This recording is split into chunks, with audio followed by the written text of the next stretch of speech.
حضرت معاویہ رضی اللہ تعالیٰ عنہ کو خود حضور اکرم صلی اللہ علیہ وسلم نے دعا دی، اللہم اجعلہ ہادیا مہدیا واہد بہ، کہ اے اللہ تو معاویہ رضی اللہ تعالیٰ عنہ کو ہدایت یافتہ بنا اور لوگوں کو بھی ان کے ذریعے ہدایت دے۔ تو اس حدیث سے یہ بات معلوم ہو گئی کہ خود بھی حضرت معاویہ رضی اللہ تعالیٰ عنہ ہدایت پر تھے اور لوگوں کے لیے بھی ہدایت کے معیار تھے، لوگوں کے لیے ہدایت کے معیار تھے۔ اور دوسری حدیث ہے جس کا مفہوم اللہ کے رسول صلی اللہ علیہ وسلم فرما رہے ہیں کہ وہ معاویہ تو ابی سفیان احلم امتی واجودہ، کہ معاویہ بن ابو سفیان جو ہے وہ میرے امت میں حلیم تر ہے اور سخی ہے۔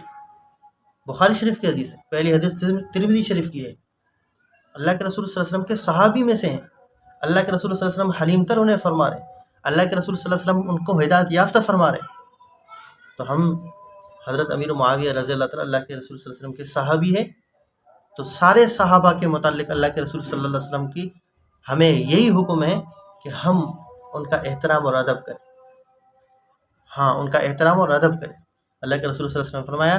کہ اذا رأیتم الذین یسبون اصحابی، جب تم ان لوگوں کو دیکھو جو میرے صحابہ کے بارے میں جنہیں گالم گلوچ سے کام لے رہے ہیں، تو تم انہیں کہو،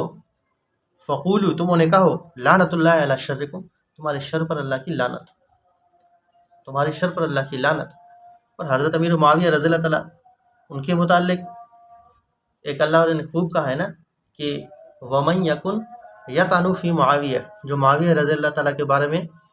طعنہ زنی سے کام لیتا ہے، فرمائے فذالک کلب من کلاب الحاویہ، وہ جہنم کے کتوں میں سے ایک کتا ہے۔